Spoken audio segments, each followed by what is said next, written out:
Hi, I'm Tara. I did a talk yesterday about some of the things that we're going to talk about today as well. So apologies if there's anybody here who was here at my talk yesterday. There may be a couple of things that we'll go over again, but you know, things like this always bear repeating. So I'm going to start with a very quick disclaimer to this talk. This is not a how-to, step-by-step guide for how to build a career in the game industry.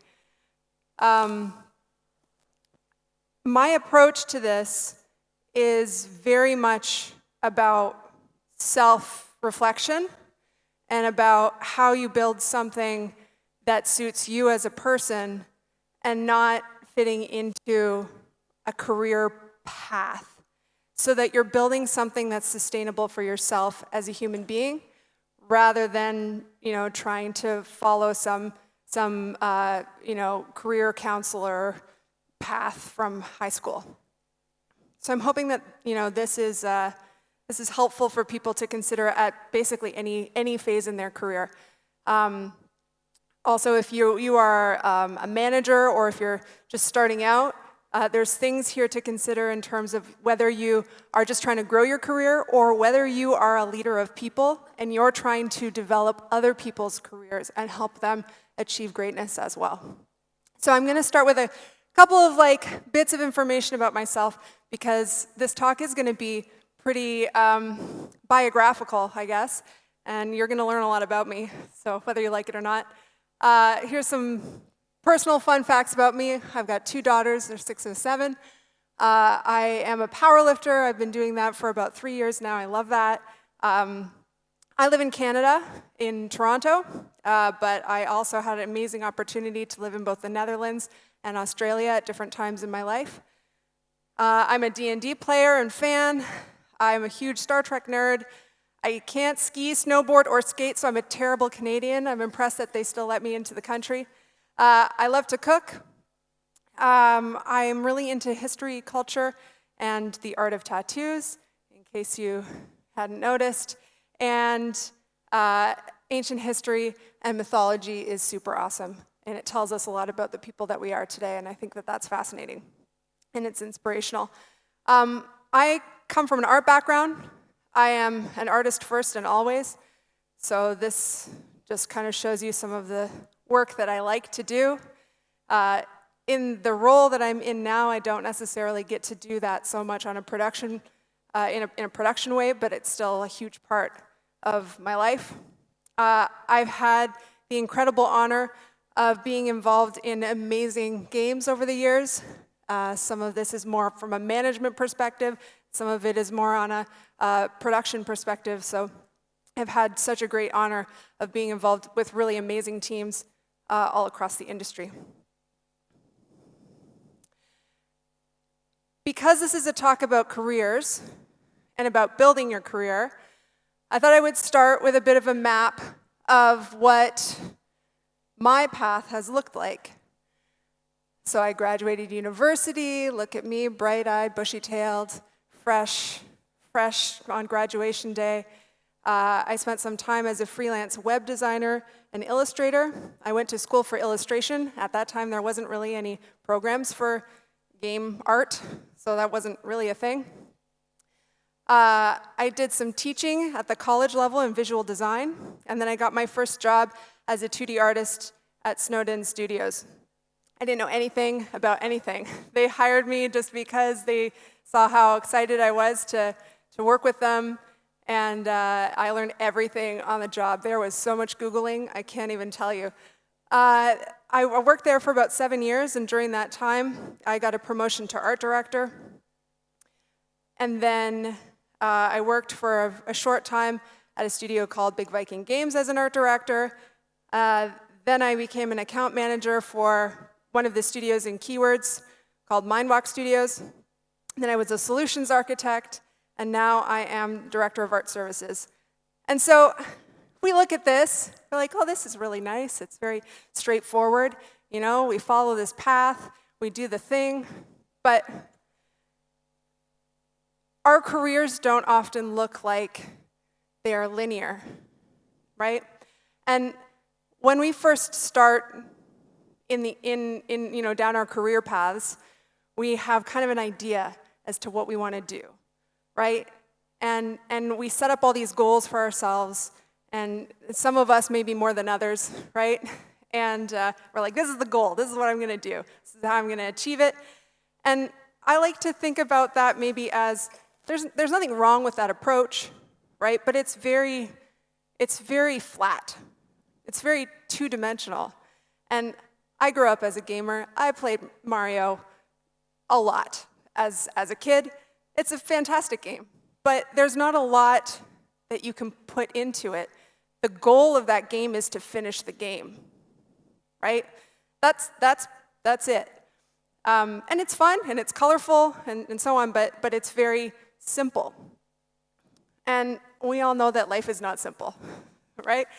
And so instead of looking at a career like a linear path, let's look at it more like a branching story path, in maybe like a more complex game like a Witcher, for example, where you have a lot more ownership over the decisions that you make, and there's a lot of things happening to you, and you make a lot of choices, and you learn a lot of things, and you have your own style of gameplay, right? Everybody's experiences of playing a game like that is going to be different from the next person. There's different strategies, there's different things to consider, there's different priorities, right? So I think this is a much more accurate way to think about how to build your career. If you are an RPG player, you are very familiar with a character building skill map. So what we're going to cover today is 4 basic ideas. And a lot of this is going to be centered around self-awareness. So the first thing we're going to talk about is embracing non-linear paths for our careers. We're going to talk about self-discovery and awareness. We're going to talk about building on diverse skills. And we're going to talk about the importance of staying curious. So first things first, embracing non-linear paths. So what do you mean by a linear career path, Tara? This is an example of what somebody's expectations might be when they're like graduating from school or they're interested in, being in the games industry. They're like, okay, I like art, I'm gonna do that. Here's the career path, right? Junior artist, mid-level artist, senior artist, lead, discipline art director, right? So like environment art director, character art director, whatever.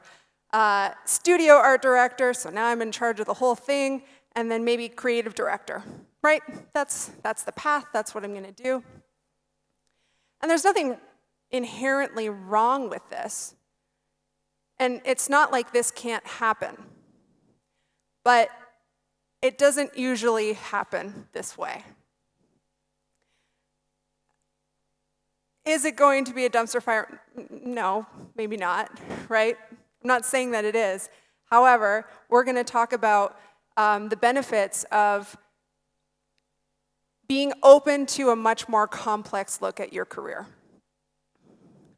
And the reason we're going to do that is we're really concerned about future-proofing our careers, right? The game industry moves and changes really quickly. Things are constantly in flux. New things are coming in, old things are going out, right? And I'm not putting all of these headlines up here for like fear-mongering or anything like that, right? I think that the game industry is amazing, and it's going to continue to grow and flourish and develop. And this is not, doom and gloom. It's just a season. But it is what is happening, right? So we want to make sure that we're thinking about how to set ourselves up to future-proof our careers. We've been hearing a lot about closures, cancellations, layoffs in the industry. There's a lot of new roles and needs that are rising regularly. And you, as people inside of your career, are going to grow and change, right? You're going to learn things, you're going to see opportunities, And maybe the things that you thought you wanted to do are no longer the things that you want to do. So my first way to express a mind shift about building a career in the industry is from what do you want to do to who do you want to be. And I think that this is really important because we don't always have control over what we want to do in the context of a career, right? But we will always have control over who we want to be. And if we know who we want to be, then we can find a space to fit into where we can be happy and we can contribute and we can be fulfilled.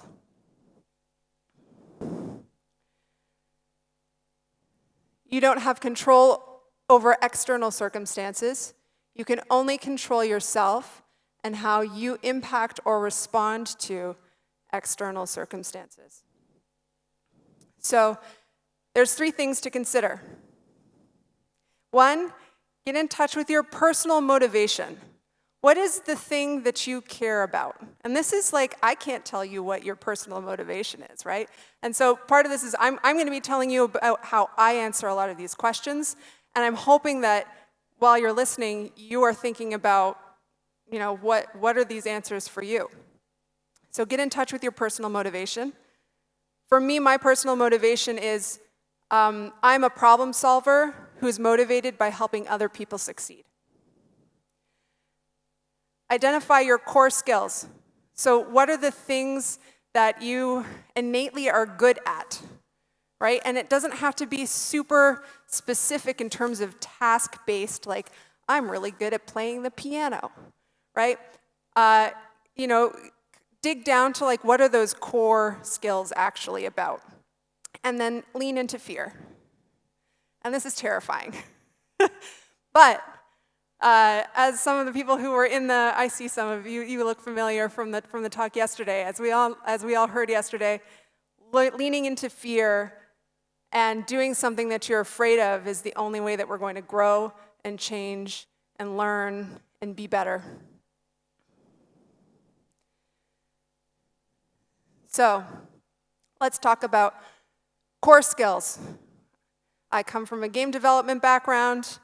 I participated in a lot of building games, and the idea of the core pillars of a game is very mappable to how we think about our careers. So I'm going to use this theory of, what are the core pillars of the game? Why do we have core pillars in games? So that we know where we're going to go with it, right? So we don't go off onto tangents and start feature creeping and going in totally different directions. It's kind of our compass or our North Star for how we stay on track in game development. And it's super mappable to how we build our careers. So if you start to feel like you're not really sure what you're doing with your life, right, you can always come back to these core skills and you can think like, am I making choices that cater to my core skills? Or am I just doing things because they're there? So for me, my core skills are seated in creativity, collaborative problem solving, and empathy. And actually, as I was listening to the presentation before this, I started being like, oh, what is it, empathy? I don't know, right? So you can always kind of reconsider things. But the way that I define empathy in this context is I try to listen to as many people as I can and try to understand where they're coming from so that I can hold more than one opinion in my hands as true at the same time. So I'm going to use the idea of a skill tree in an RPG kind of scenario as a way to talk about what my career path has looked like and how we can maybe, again, keep learning from game development as a metaphor for how we progress our own careers. So this is kind of my starting point in the game industry. I had had some other work experience and so on before I started in games, and so I'm at like awareness level 1, right? I have some basic skills. I had done some teaching, so I have some teaching and mentorship points on the board, right? I had worked in kitchens, and taught too, actually. I did a lot of training and opened restaurants and things like that. I was a chef for a while. And so I have some points on the board there for leadership. But, you know, I'm starting with not a lot, right? So going back and trying to find some of the old things that I did when I first started was a little bit painful, but it was interesting. And you know, anytime that you do retrospectives and things like that, you kind of get a chance to realize how far you've come and developed and so on. So I started at a studio called Snowden Studios. Spoiler alert, they are now also a keyword studio. At the time, they were not. I was the 8th employee. It was a small startup, which was really exciting for me because it gave me a lot of awesome opportunity to try lots of different hats and see what I liked and what I didn't like. This was the very first project when I started day one that they put on my desk and said, here, you need to make this thing. The studio head had a friend who had made a board game, and they wanted to have like an app. So I had zero control over the art direction. I had no idea what I was doing. I didn't know how to make art for games at all. They were just like, yeah, just do it. So anyways, it's ugly. It's super ugly, but it was the first thing that I did. And I was ecstatic. I was thrilled because it was suddenly I was making something that was people could play with, and that was awesome. This was the second project. We had a lot more creative direction on. This was actually for a pharmaceutical company that was creating anticoagulant drugs for people who had hemophilia. So if people don't know what that is, it means that you can't create scabs. Your blood just continues to, if you get a cut, you could just bleed out. And the idea actually was really kind of fun, which was, imagine what would be possible if you didn't worry about getting injured out in the middle of nowhere. You could go camping. So we made a camping game. And that was really interesting because we got to think about a lot of questions about like what are the things that you would do if you didn't have to worry about your health, right? We got to work on some of our own IP. This was again an art style that I inherited when I started the project. But this was really interesting because it was a long-term project that kind of evolved over time. I got to be involved in a lot of pitching for funding, which was really cool because I got to do research. I got to do like look at the market and so on. I got to be inspired by things that were around me, things that I was interested in, and think about how could I bring all those ideas together and have someone believe in it and then give me money. So that was, I discovered that this was something that I really liked. So this was one idea that we had pitched. We got some initial funding for it, but it didn't end up going to full production. But the idea was that you played as these circus freak characters that wanted to escape the circus. And it was like a Sonic the Hedgehog meets like a pinball machine kind of thing. So that was fun. And then we got to do more creative projects that were maybe a little bit more artistically interesting. One thing that I really liked about my work at Snowden Studios was Snowden is a service provider studio, so we do it was all working with clients and making their games. And what was awesome about that was that often the creative direction and the art direction were set for me. And then I would have to be this artistic chameleon and learn how to adapt to all these different art styles. And that suited me really well. I learned that it's something that I loved to do, to jump from idea to idea, project to project, and constantly be in a state of figuring things out all the time. it was never boring. And then I got to learn new skills. So I'm a 2D artist. I did dabble a little bit in 3D, but it never really inspired me, so I never put the time in to really figure it out. But I did get to make some pretty cool pixel art games, so I learned all about pixel art. I learned about sprite sheets. I learned about animation. I'd never done animation before, so I really dug into, what is animation and all of the theory behind that. I taught myself spine. So I got to learn a lot of things. I got to try on a lot of hats. I was doing websites for the studio. I was making merchandise. I was going to conventions and things and showing our games. There was just a lot of different things that I got to do that when you work in a bigger company, you probably aren't going to have all of the opportunity to do those things. And it really taught me how to just jump in and start doing stuff. Just try, right? And it wasn't always going to work every single time, but then I knew, right? And then you can make a plan and go from there. So here's where I started. And then by the end of that time at Snowden, so that was about 7 years, this is what the career path, the character skill path now looks like, right? We've added some points into exploration. We've added some points into leadership. We've added some points into knowledge. It was kind of like we're adding a bit onto everything. We're just trying everything out, right? And one thing that a mentor really early on told me was, make sure you stop and smell the roses.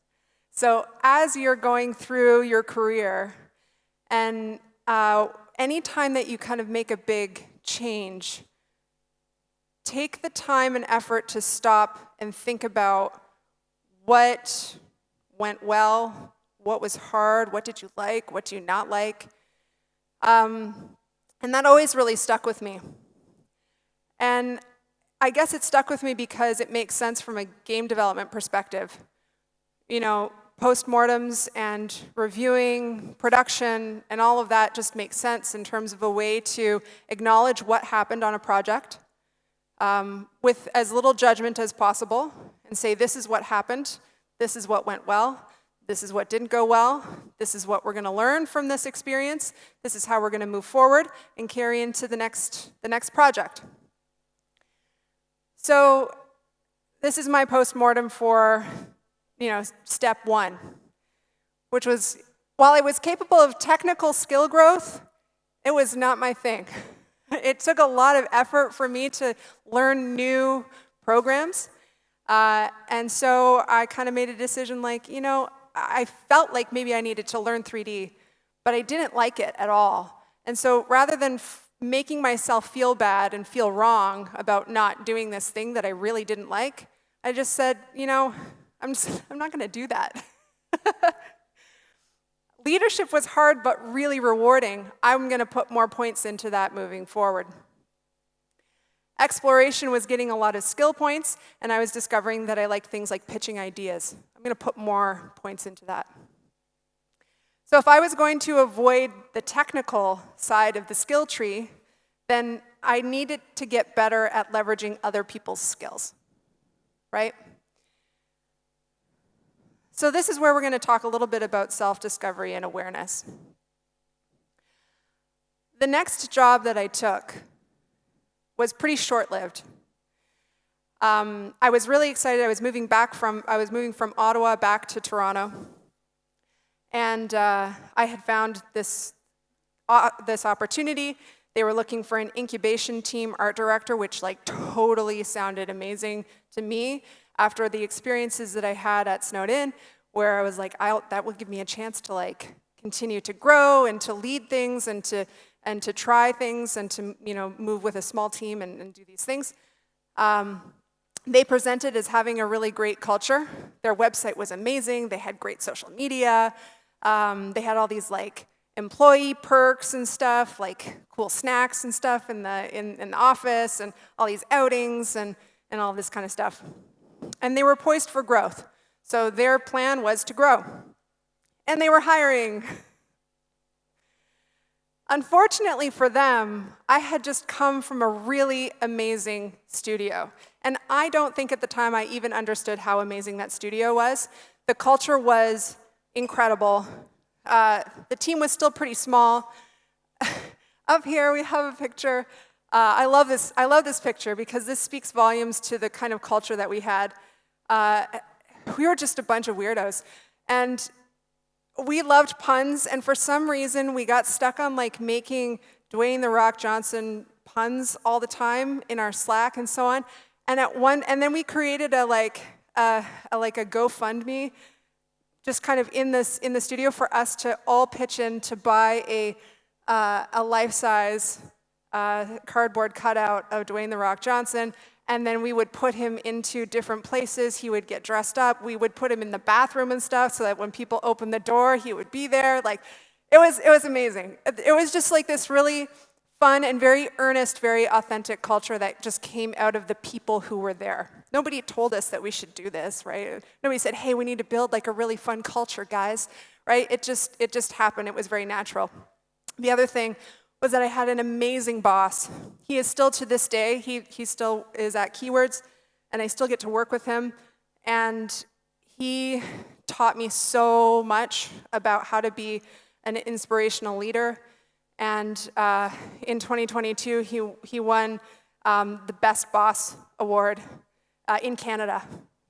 So, going back to Big Viking, the problem was that when I got there, none of it was true.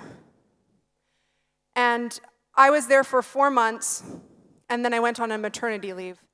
And the plan was not to not come back after my maternity leave. The plan was, I'm committed to this thing. This is really exciting. I'll take some time off. I'll come back. It'll be great, right? But the problem was there was a disconnect between what they said they wanted to solve. So what was the problem they were trying to solve? We want to diversify. We want to make all these new games. We want to try out all these like new markets and things like that. But it's not actually what their actions said. And I started to realize it very quickly. They weren't committing to solving the problem that they said that they want to solve. And then so there was a misalignment on expectations, and they were unwilling or unable to hear feedback. It was a revolving door of middle management because it was so hard to parse the mixed messages that were happening from the CEO, and then also managing the teams who were not happy, but they were staying there based off of fear of not being able to find another job. How soul-crushing is that, right? So in that 4-month period of time, I learned a lot. I learned that I can't solve everything, which was big for me because I was all about solving problems, and I had been so empowered to solve problems all the time that to realize that I couldn't solve this problem was really confronting.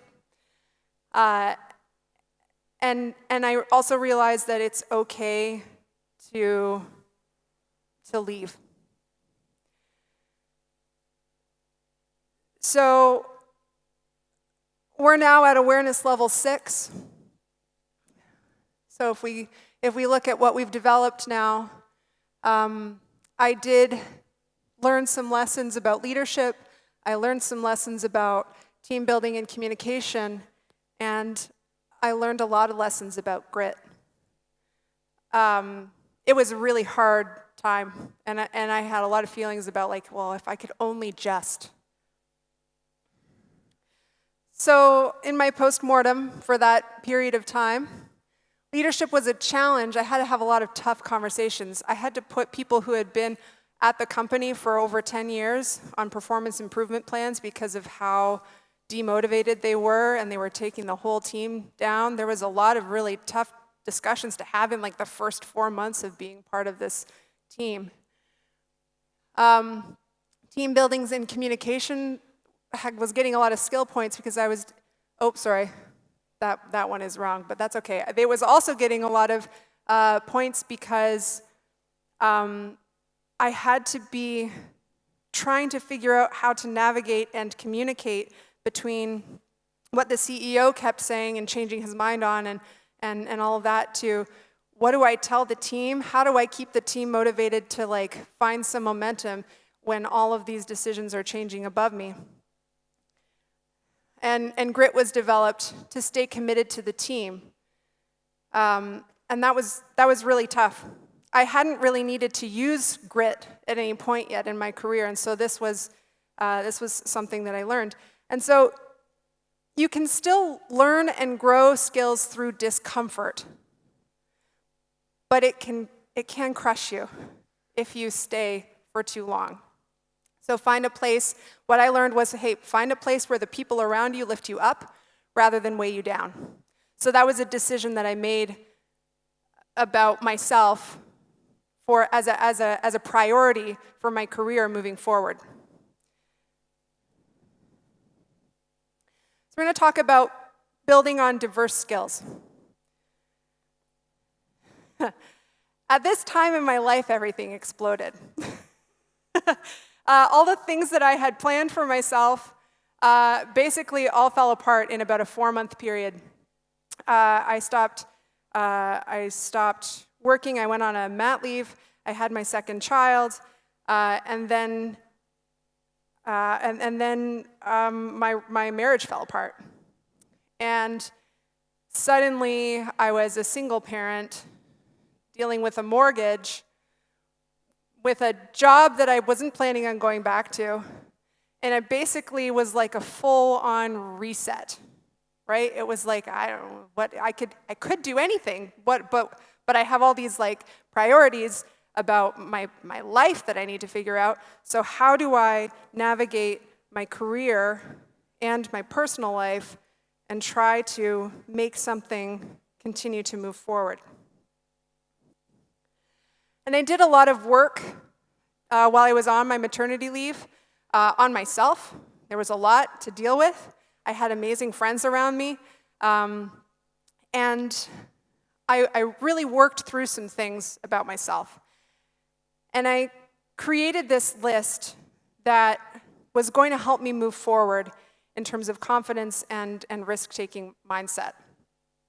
Because it was a really scary time for me. And this was kind of an add-on to what are my core skills, right? I got really clear on what is the value that I'm bringing to whatever job I take on, right? I'm a collaborative problem solver. I'm an empathetic listener. I'm a creative. I'm an active observer. I'm a synthesizing and visual communicator, and I'm curious by nature. None of those are like hard skills, right? It's not like, I know how to use Photoshop, and I can use, I don't know, some project management software, whatever. That's not what this is. It's not about that, because I'm approaching it from a perspective of who am I and what can I bring to a job. And what that does is it lets you kind of open up your scope, right? And think about your career in a less linear way. So knowing that I had to figure a whole bunch of things out, I gave my old boss, Jean-Sylvain, a call, and I said, hey, this is what's going on. I basically told him everything that had happened. And he said, well, you can't work with us remotely, because this was pre-COVID, and you couldn't work remotely in video games back in those days. It wasn't possible. So he said, but we've been acquired now by Keywords, and I think you should talk to this woman, Ashley, and her husband, Mike. They work over in the art studio section of the business, and you should just give them a call and have a chat with them. And so I thought, okay, well, can't hurt, right? And I had an instant connection with them. And it was like night and day coming from this place where I had no connection with the CEO at that company, and I couldn't understand how to fit in. I talked to them for an hour and a half. I ended up pouring out my whole life story with them, right? And they told me all about their stuff, and like we just kind of connected as human beings. And I was like, I can totally work with these people. These people are going to help me grow. They're going to give me opportunity.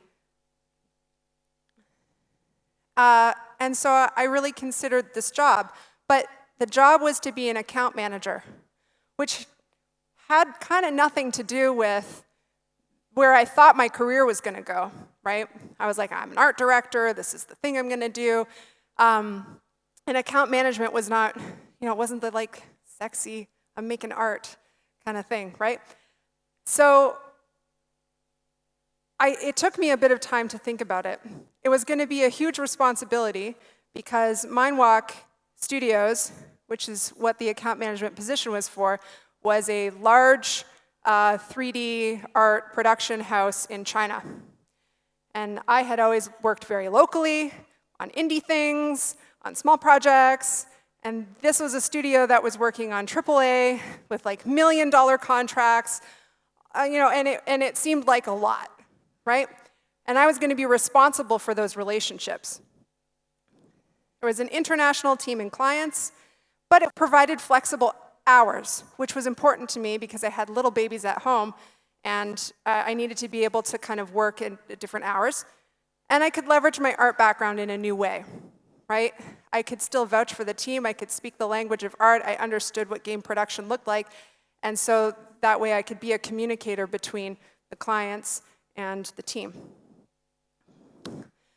But I also had existential crisis about it because it didn't fit in with my plan of being an artist, right? It was stepping away from that thing that I'm like, oh, am I selling out? Am I giving up on my dreams? And I did a lot of like soul searching about it. And it brought me back to my like list of things. And I went back to that list and I was like, this fits, right? It fits with all of the things that I want to be doing. And I realized that I probably had this skill set of communication that not every artist has, where I could understand the perspective of leaders, I could understand the perspective of artists, I could understand the perspective of clients, and I could kind of be a force multiplier or a bridge between all of those different people. And I was like, this is an important skill. I can be a great artist, but this skill isn't something that everybody has, and so I'm going to give it a try. So I was able to achieve a lot of things in this role. I was able to create a better client-facing vision. So I created lots of documentation. I built up the brand visually because there was not a lot there. And I really thought about how to curate the experience for a client and what that was going to feel like for them from the perspective of working with a studio in China. I helped connect the China teams to new collaboration opportunities within Keywords. So Keywords is a large global company that has multiple studios all across the world that focus on different areas of service for the games industry. We have game dev studios, and we have art studios, and we have marketing studios, and lots of other types of studios. And so I started to talk to all of them, and I started to say, hey, we have these skills. Maybe there's ways that we could work together to offer more for our clients. I got to learn so much about cultural differences and strengths. What are the challenges that come along with that, but also what's exciting about that. I got to develop communication skills that I didn't know I needed. I got to learn about 3D art and AAA. And I built loads of relationships, connections, and expanded my world. But what about the art? One of the things that I asked about during my interview was, would it be okay for me to still do freelance or something like that on the side? Would it be competing, right, because it was a service-providing art studio? And they were kind of like, get over yourself. Like, You're not going to compete with us. It's fine. Yeah, absolutely. As long as it doesn't, get in the way of the things that you're doing for your job, absolutely, you can do that. So I did do some freelancing for a while, and then I realized I didn't actually need the money, and so I didn't actually want the stress, but I still wanted to be making art. And so I gave myself a lot of personal projects, and one thing that I loved was I got into this subreddit called Reddit Gets Drawn. And so people would post photos, and they'd be like, draw me. And this was really fun for me because I love character art. And I would just take the photos that inspired me, and I would try to tell a story with them. Sometimes it was more about the gesture and the spirit that I saw in the image. Sometimes it was about, this is a little piece, and what can I add on to it? I liked to create these little characters and histories and stuff. And I think the thing that was most exciting about this was it was still fulfilling on this idea of I like to problem solve to make other people succeed. And these people were posting these photos because they wanted to see somebody do something creative with that photo. And what I loved about it was that every person who would post these photos, when I would post the piece that I did, they would just be so excited. And some of them would tell me stories about oh, this, it's so amazing that you did that because I actually really like this, and oh, can you send me the art, and I want to put it up on my wall. It was a fulfillment that wasn't a job. So it brought me back again to what do you want to do versus who do you want to be? So we've added lots of knowledge, we've added lots of team building, we've done a little bit of exploration, and a little bit of leadership. As you can see, it's still looking pretty quiet over here on this side. I'm going to kind of run through this quick because I see that we're running out of time, and sorry, I have a lot of things to say. So the next job that I took on was also at Keywords, and it was a job that I made. And I made that job because I saw a problem. Keywords had grown very quickly. We had acquired a lot of studios, and it was very complicated for clients to understand how to navigate it. And also internally, it was hard for studios to know how to navigate each other because sometimes opportunities would come in weird ways to different studios, and maybe it wasn't the right studio, or maybe they didn't have availability. And so they were like, well, maybe somebody else will, but there was no process there. And so I said, well, I know all these studios. I've been doing this account management role, but I'd been getting to know all of the studios internally and been talking a lot about collaboration. And I thought, maybe this is a full-time job, managing things internally so that everybody else could succeed. It was a huge responsibility, again, leaning into fear, right? Now it's not just one studio, it's a whole bunch of studios. I had to learn more about codev because I had mostly been focused on art. I got to leverage knowledge of 26 other studios in the group. And I got to leverage my account management skills to build more strategic relationships with clients. So we went through a process while I was in the solutions role where Keywords went from having 9 different service lines and a very complex way of talking about the business to maybe also a complex way of talking to the business, but now 4 service lines and really 3 main service lines. So Create, Globalize, Engage. And so I was part of Create, and I went from being an art solutions architect to solutions architect for all of Create, which was huge.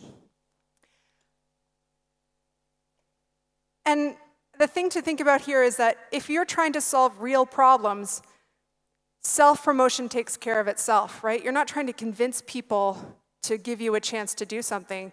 If you can say, this is a real problem, and here's how I'm going to fix it, they'd be like, yeah, sure, absolutely, do the thing.